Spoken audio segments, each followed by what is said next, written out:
നമ്മളിന്ന് അടിപൊളിയായിട്ട് കാണാൻ പോകുന്നത് വത്തിക്കാനിലെ വിശേഷങ്ങളാണ്. ക്രിസ്മസ് ഒക്കെ ആയി, അപ്പം വത്തിക്കാനിൽ എന്തൊക്കെയുണ്ട് പുതിയതായിട്ടുള്ള കാഴ്ചകൾ, പുൽക്കൂട് തുടങ്ങി എല്ലാം നമുക്കിന്ന് കണ്ടിട്ട് വരാം. ഞാനിന്ന് അടിപൊളിയായിട്ട് വത്തിക്കാനെന്ന് കാണാറിങ്ങനെയാണ്. നല്ല ആൾക്കാരൊക്കെ ഉണ്ട്. അപ്പം ഞാൻ ഇവിടെ നോക്കുമ്പോഴേ നല്ല വലിയ ക്യൂ ആണ് ഞാനിന്ന് കാണുന്നത്. അപ്പം കുറേ നേരം ഞാനവിടെ പുൽക്കൂടിൻ്റെ അവിടെ തന്നെ നിന്ന്. ഏകദേശം ആൾക്കാർ കുറയുന്നുണ്ട്. അപ്പോൾ ചെറുതായിട്ട് മഴകളിലൊക്കെ ഉണ്ടായിരുന്നു. എങ്കിലും ഞാനൊന്ന് ജസ്റ്റ് കുറച്ച് കഴിഞ്ഞപ്പോൾ ഞാൻ വിചാരിച്ചു ഒരിക്കലും ഇവിടെ വന്നതല്ലേ, ഇത് വത്തിക്കാൻ്റെ അകത്ത് കയറിയിട്ട് പോകാം എന്ന്. അപ്പോൾ ഞാൻ കുറച്ച് കഴിഞ്ഞപ്പോൾ ആ ക്യൂവിലോട്ട് ഞങ്ങൾ ചെന്നു നിന്നു. ഇതാ ഇവിടെ നോക്കുമ്പോൾ തന്നെ കാണാം, നമുക്ക് വലിയ ക്യൂ ആണ്.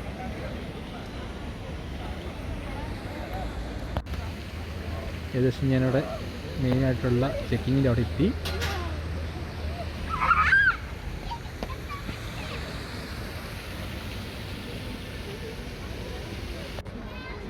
ഏകദേശം ചെക്ക് പോസ്റ്റിൻ്റെ അടുത്തെത്തി. ആദ്യം ഞാൻ അവിടെ നോക്കുമ്പം 3-4 കൗണ്ടർ ഉണ്ടായിരുന്നു.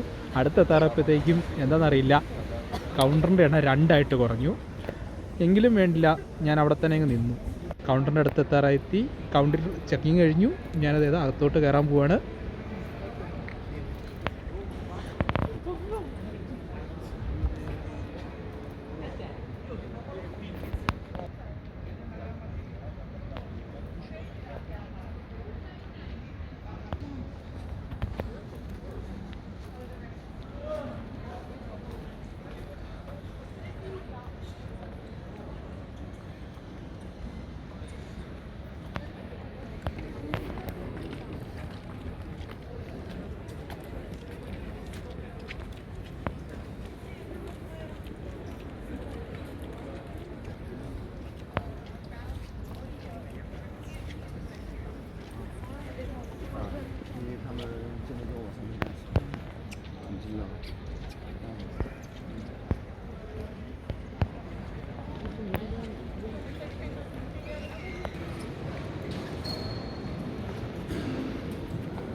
അപ്പം ഞാൻ മുമ്പോട്ട് കുറേ പോകും തോറും ഇവിടെ ഇതിനു മുമ്പ് ഇവിടെ മാർപ്പാപ്പയായിരുന്നവരുടെ വലിയൊരു നിരയാണ്, അത് വലിയ ലിസ്റ്റാണ് ഞാൻ ഇവിടേക്ക് കാണാൻ സാധിച്ചത്. കുറച്ചൊക്കെ ഞാൻ വായിച്ച് നോക്കി.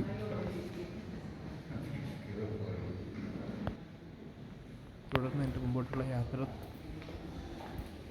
കണ്ടിന്യൂ ചെയ്തു.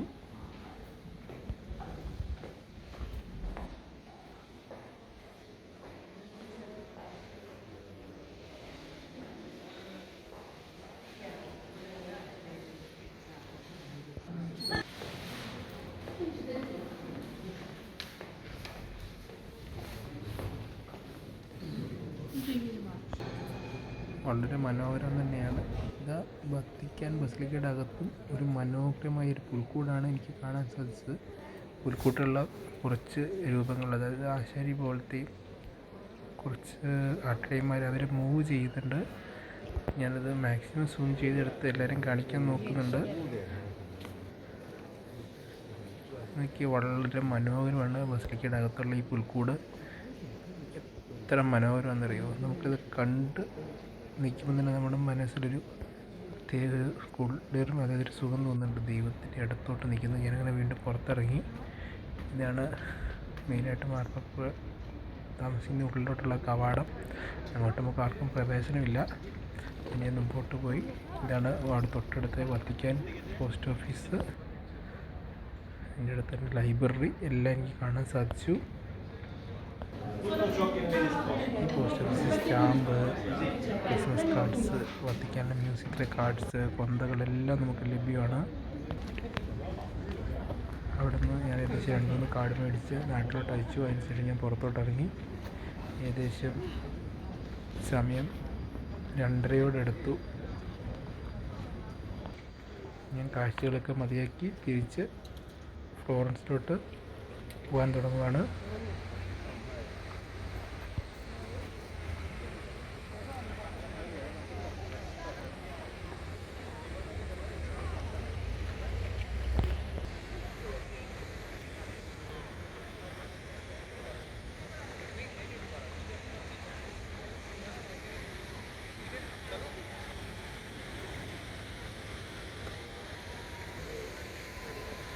അടിപൊളിയായിട്ട് നമ്മൾ വത്തിക്കാൻ വെച്ചൊരു വീഡിയോ എടുത്തിട്ടുണ്ട്. ഒട്ടൻ